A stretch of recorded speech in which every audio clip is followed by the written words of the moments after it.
everybody, I hope you're all doing well. Today I'm going to show you how to build this 2x2 planter box. My father-in-law has a little area outside his home. He wants to cover an electrical grate with some sort of a planter box, and I figured with Father's Day being close, I would surprise him by building this. So the first thing you're going to want to do is to go ahead and buy your lumber. So I got, for this build, it's 25 by 25 inch, so just over 2 feet. And it's going to stand 24.5 inches tall, so almost a 25 by 25 by 25. So the first thing I did is I went ahead and bought 4 8-foot 1x6 cedar planks. They're going to be our sideboards. I bought 2 8-foot 2x2 treated lumber for our legs, and I bought 1 1x6 treated lumber for our floorboards. I also got 2 cedar 1x2 planks that are going to be used for a framing. And before we go ahead with the build, I have already pre-cut my wood. So I cut my cedar 1x6s into 16 22-inch pieces. I cut my 2x2 treated lumber into 4 24.5-inch pieces, and I cut my cedar 1x2 into 8 19-inch pieces. My floorboards that I'm using the 1x6 treated lumber for, I have not cut yet, and we will do that later on. I used a miter saw. You could use a miter saw, skill saw, hand saw if you're feeling extra patient. So let's get started with this build. So here you can see all my pre-cut pieces of wood lined out.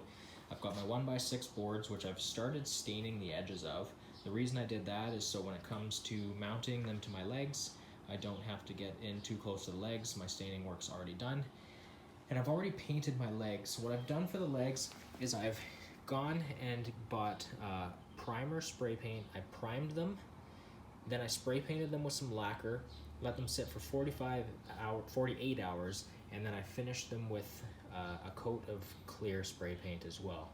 So we also have our 8 1x2s over here, which are going to be used to help assemble these pieces. So the next step is to start building the box. So let's get into that. We're going to be mounting these cedar 1x2s like so on the insides of these legs, and then we're going to be using our 2.5-inch screws, which I forgot to mention at the start, into these to secure them. It is helpful to have a drill to pre-drill the holes for the screws so that we can avoid any sort of cracking or and so also that the wood pulls together correctly. We're also going to use some wood glue on the inside for some extra securing, and we'll use our impact driver to put them in. Glue it.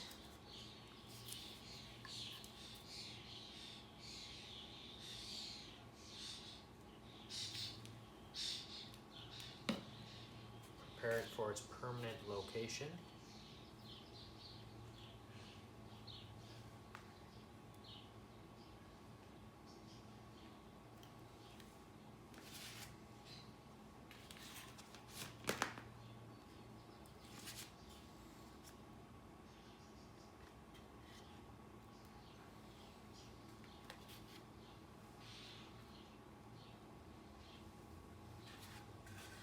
Going to double check my fitment.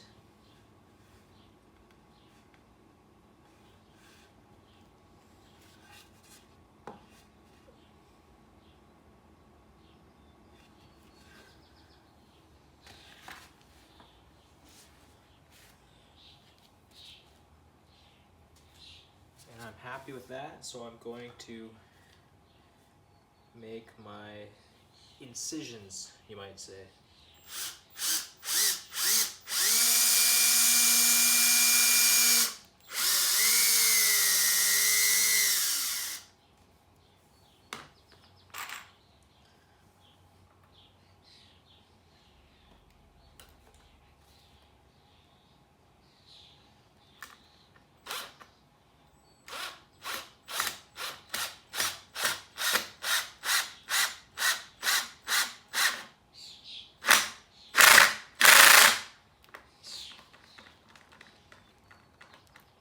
that in there nice and tight.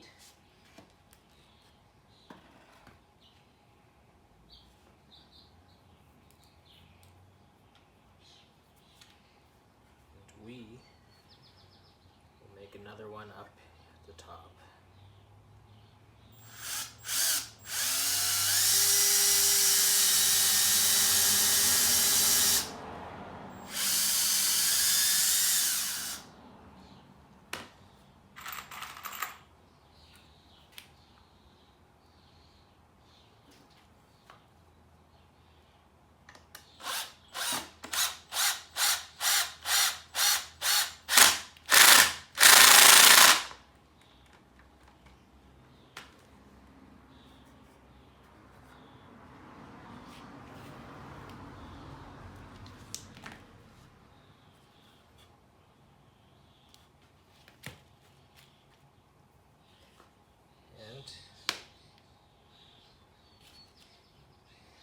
And to reinforce it, we'll just do one more in the middle here.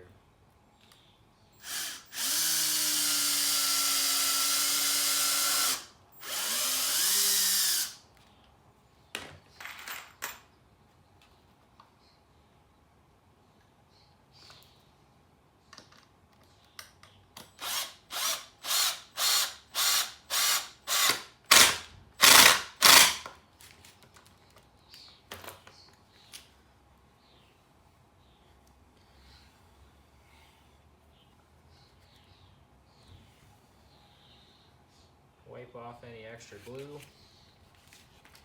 And then it's not a bad idea to double check your fitment before your glue dries, and I'm happy with that.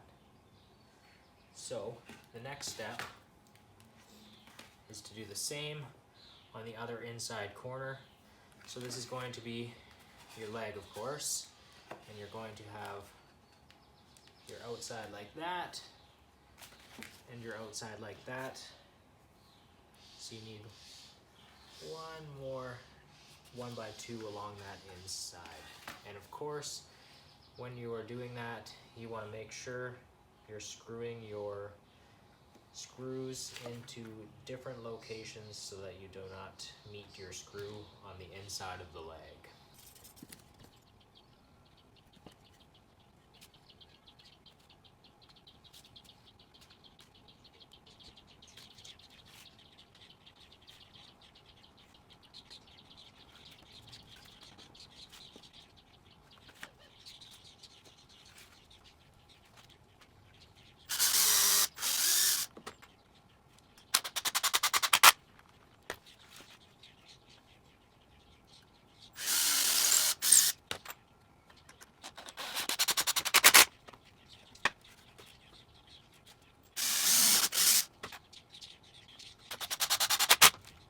Got your legs at this stage, then we can move on to the installing of the main panels. I'm gonna go ahead and finish the other 3 legs, and then I'll be showing you this, so see you in the next scene. Alright, once you have your 4 legs finished and completed, we can move on to the next stage. I've gone ahead and I've organized my 4 panels exactly the way I want. Some of them are a little curved, so I did my best to line them up so that they all sit flush, and also for visual as well. This is where you're going to want your 1 1/4 inch screws, and to line your drill bit up to be roughly the same size. Tighten that up and just confirm we're looking good. Pretty much exactly the same. So, making sure your grain side is out, or if you want the other side out, you can do that. I like the grain side out. We're going to take our legs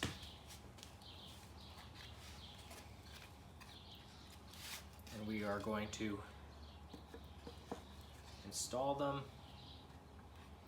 just like this.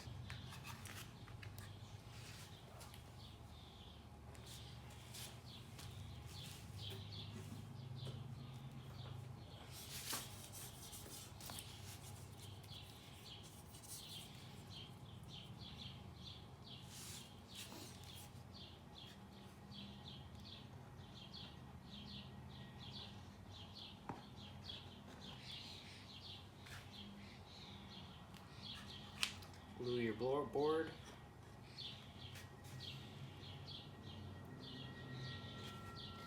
Line it up into its final home.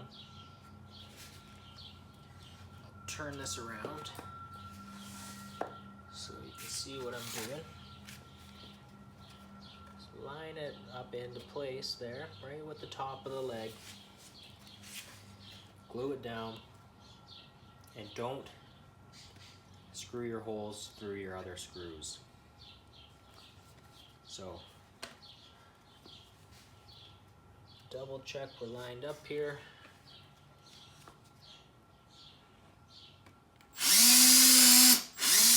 Screw that.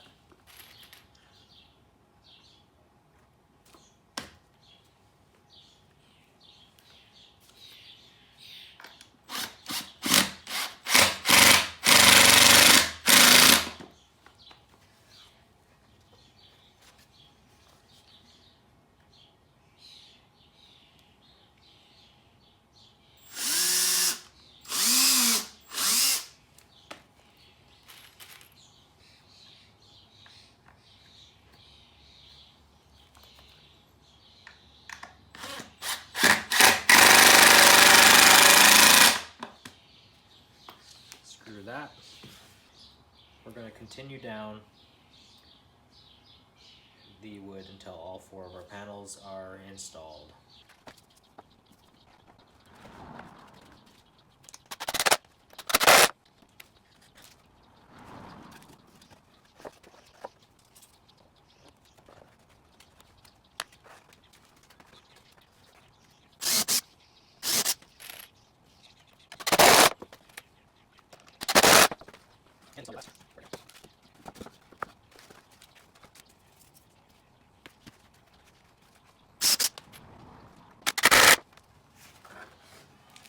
Now, continue installing your second leg.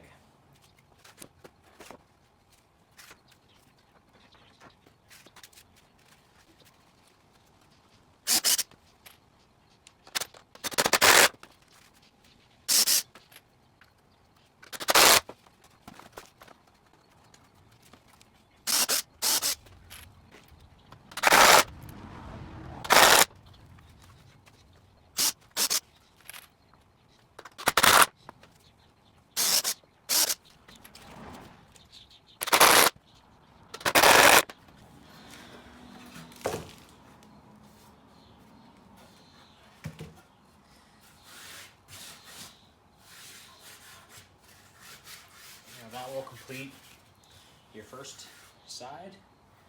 Now you'll just want to continue doing the same thing all the way around, and I'll save you from watching that. And when I have the box, once I have the box complete, I will come back and show you the next step. Just to show you how I'm doing this, I basically finished my first side, then I screwed in this side here, got this leg on here, and now I'm gonna flip it over and do another side. And just be careful when you do flip it over. You don't wanna put too much leverage on this guy. You might wanna secure it up as it's sitting like this, just so that you don't end up breaking that off before it's totally secure and stable. So once you have everything screwed together, your final result should be like this. So this is how we see the box, but we do not have a floor in it, so we'll move on to the next step. So go ahead and flip this guy over. Once you've got it flipped over, you want to measure from inside to inside, and then we'll get the length for our floorboards.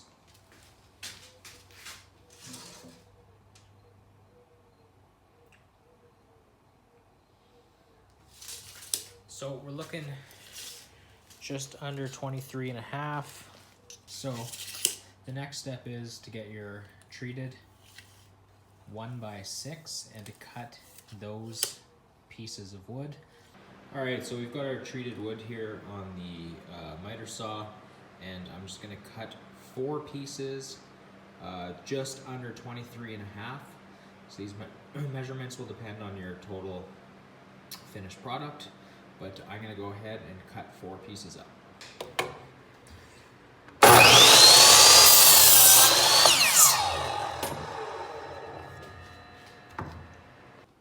So once your floorboards are done, you're just gonna wanna just dry fit them.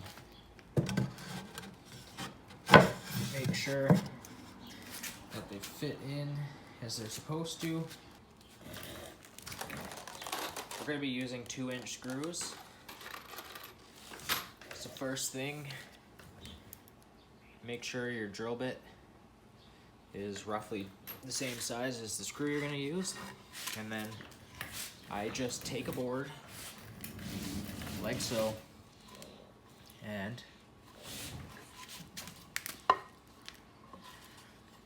I just start, here, try to do this so that you can see. I start the hole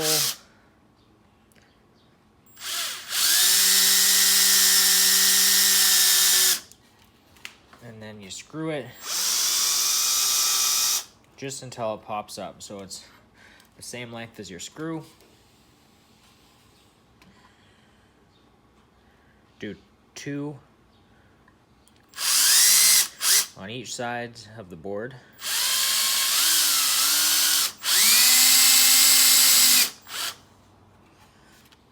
You can barely see it's just coming through here. And then, once you've drilled your 2 holes in there,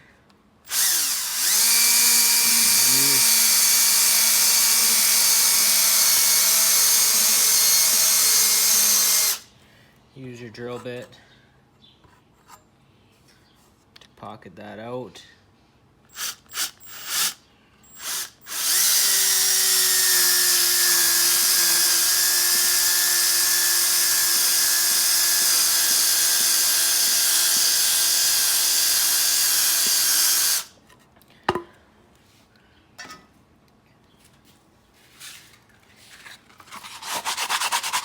Sand that up.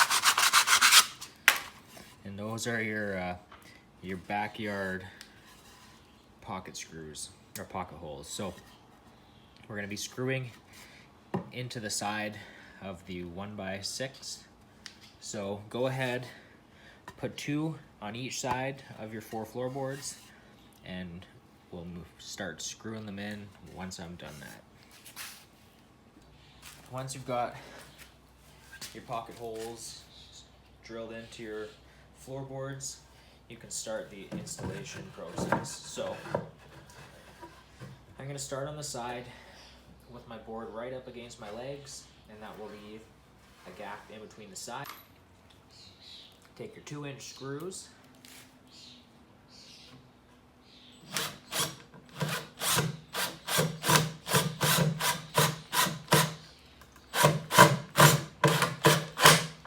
and as you screw into the side of your box, you just want to be sure you're not screwing through the outside of it.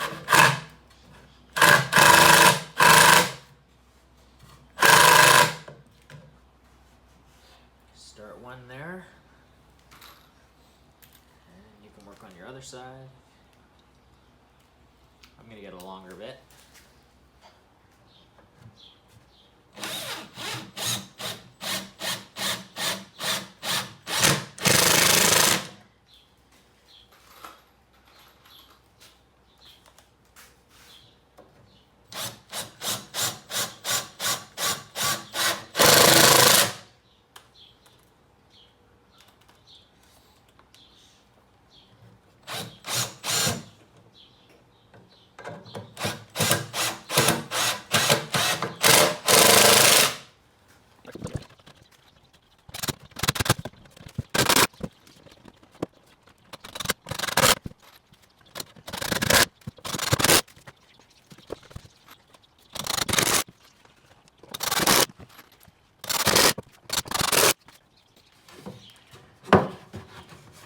On this last board, I'm just going to have to trim my corners a little bit, so I'll quickly trim those and we'll fit it in. Just cut a couple little corners off, so now I can fit it in.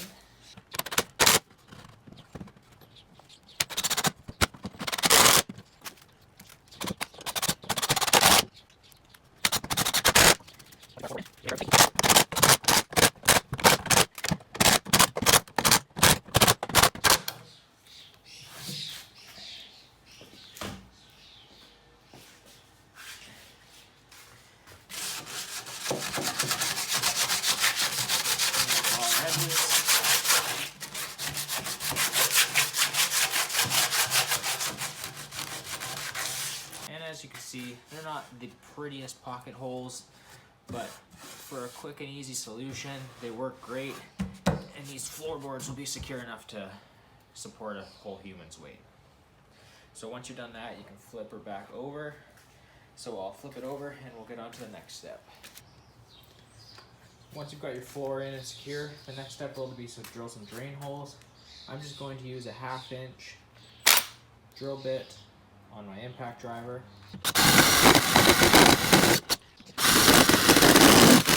And I'm done. Might be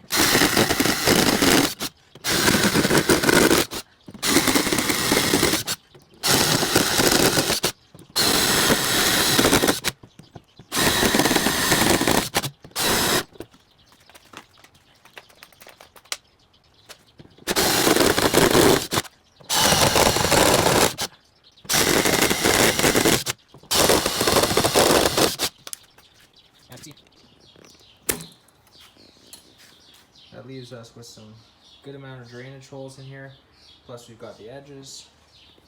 Next step, we're going to be installing some plastic liner. So you're going to want to get some thickened plastic, and we're just going to fill this thing on the inside, and I'm going to use a staple gun to staple this into place.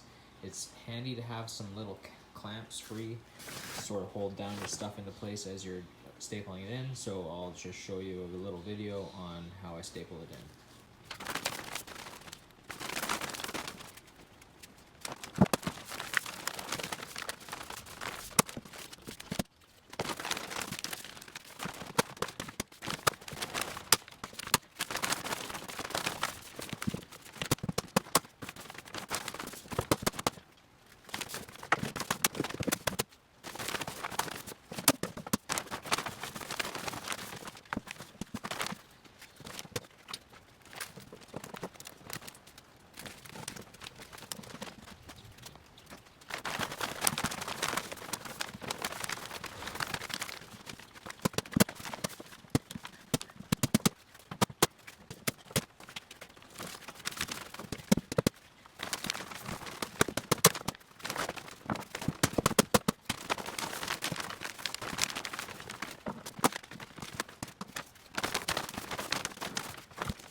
Once you've got your liner on the inside, the last thing you need to do is to drill some holes through the plastic so that you have some drainage. So I'm going to go ahead and do that.